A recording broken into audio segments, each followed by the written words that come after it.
This is Rode's NTH100 headphones. Whoa! Oh my god! Oh my god! Oh, how lovely are these? It's so cold. Cold around my ears. Minty fresh. Minty fresh. Before we get going on these fantastic headphones, let's tell you a bit more about our experience with audiophiles. Audiophiles? Audiophiles? Are we audiophiles? No, We're not video. We're videophiles. We're videophiles, but they call it audiophiles when you know about sound. Yeah, when you know your stuff. I haven't got a clue why, but our experience is really just through video production. We're not ultra nerdy. We've used a multitude of like headphones from Bose, Sony, Apple earphones, but these have been 30 years in the making. Now we're a great fan of Rode products. We're using Rode microphones right now. Yeah. Rode podcast mics, Rode Caster. Yeah. the lot. So But Rode, when you say Rode, you don't assume headphones. No. So this is very new for them. But what's the cost, Rob? What's the cost of these? Because I know our audience want to know that straight away. £150. Yeah. It's our gasp. Yeah. I reckon so, because it's fairly pricey for a production headphone. £150. Very, very pricey, especially when you're not getting like what you get with like a pair of Bose or Sony's, where you get the Bluetooth, you get like smart features, noise cancellation. These are straightforward. They're so minimalistic. Professional headphones. Yes.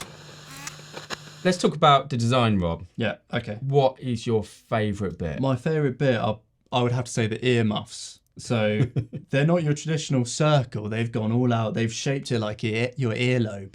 But when you put them on, my God, it's like there's a multitude of videos that talk about when you put them on, it feels cold. But they weren't joking. It does feel cold. No. And It's like minty fresh. Yeah. It's a bit like when you have those Airwaves mints, yeah. chewing gum. You're like, ooh. Yeah.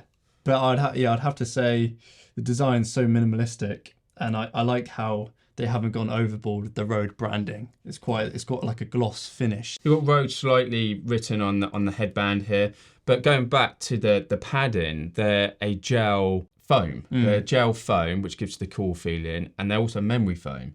But the material is what you find in like sports car seating. Yeah, it's very What's plush. it called? Atlantica? Something technical. Something like that. We'll put here what it's actually called. But they actually come off. You can actually take them off, buy some new ones, clean them. Yeah. So Rode have really considered the longevity of these headphones. I love the locking mechanism though. The locking mechanism, so when you put on other headphones, I guess from time to time you can change it changes the adjustment from time to time, but when you've locked it, it'll permanently stay like that. So when you're editing, the ear fixture, the placement, it will never change. So once you do a little twist and it locks it. Just makes it's just one of those fine details in it. You get a nice long wire with it. I don't know how long it is. We'll put up on screen how long the wire is. And it's got a really cool locking mechanism on it. And you've got two options on here of left or right. So when you're sat at a computer editing or you're on a podcast, you don't have to have the cable going across. We haven't understood why other manufacturers haven't done it. But then again, if you look at things like Bose and the higher end ones where you listen to music, they're Bluetooths. But even like other headphones, they even have two wires come out. The Sennheisers, we tried and hated. Yeah. They're only like £20, so you pay for what you get. Yeah. But what's lovely is when you put it in, you've got this lovely like locking sound. It's in there. That's not coming off. And Rode actually say, if this gets tugged, the wire will break first, not the headphone. Which is good, yeah. I'm not willing to put it to the test, personally. That's a great feature of it. We'll come back to one of the things I don't like about the wire later on. But it's so nice, the two jack points, because if you have your PC or Mac on the left side, put it in your left jack or to the right jack. So it's a very subtle thing, which I like. And the other thing is what I like about them is, now Rob, you've had more experience on it, is that they're a bit weighty, but not too weighty. You know you got them on, but they don't clamp against your ears. Like you don't feel like an ache after a while. What's the longest you've worn the headphones for? Well, maybe 4 hours. But the first time you put them on, it's quite quite cold, but then gradually it gets a bit warmer, but not to the extent where you want to take them off. Yeah. So it doesn't disrupt your workflow. It's You're brilliant. you're not a very warm person. You're not a very warm person. I get really hot. Rob's the type of guy who'll go to the gym with his Bose headphones and work out with him. I can't. I get Yeah. too hot and sweaty. Yeah. After about even 30 minutes with your normal headphones, I'm like, I just get too hot. But these, I've had them on for probably about 2 hours, any one stretch, and I haven't felt the need to go get some air to my ears. Depends on your earlobe. Your earlobe, how hot you are. Yeah. What do they sound like? They aren't super bassy. They haven't been coloured. The audio hasn't been coloured at all. Thanks, Rob. Yeah, perfect. They're not coloured. I mean, I did say at the start of this. They don't lie to you. They don't lie.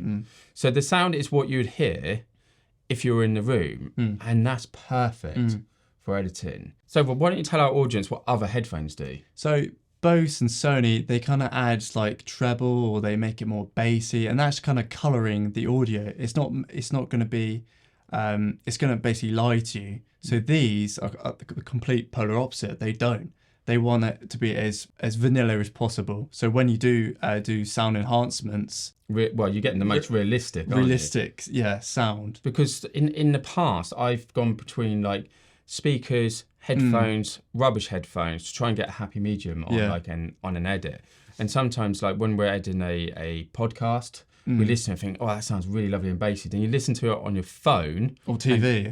and you're like, oh, and now we're getting a true representation. So I guess what enables you to do with these headphones is that you're appealing to the mass of devices out there the best you possibly can. Let's talk about the cable. Now, I mentioned earlier on that there is a couple of things I don't like about the cable. The first I spotted, when you're not having any audio played through your headphones, there's a vibration. When you're moving and it hits your desk or hits the side of your chair, because the wire is quite thick compared to other wires for headphones, it vibrates through. You get that sort of like tinny, echoey sound. But as soon as you're listening to something, it shields that. Yeah, it shields it. So what's nice, actually positive, is that they're very difficult to get tangled up. Very difficult. But they're also not long enough for like things like podcasts. If you're on a podcast, you want your wire going to whatever you're using. Like we use the Rodecaster Pro. Yeah.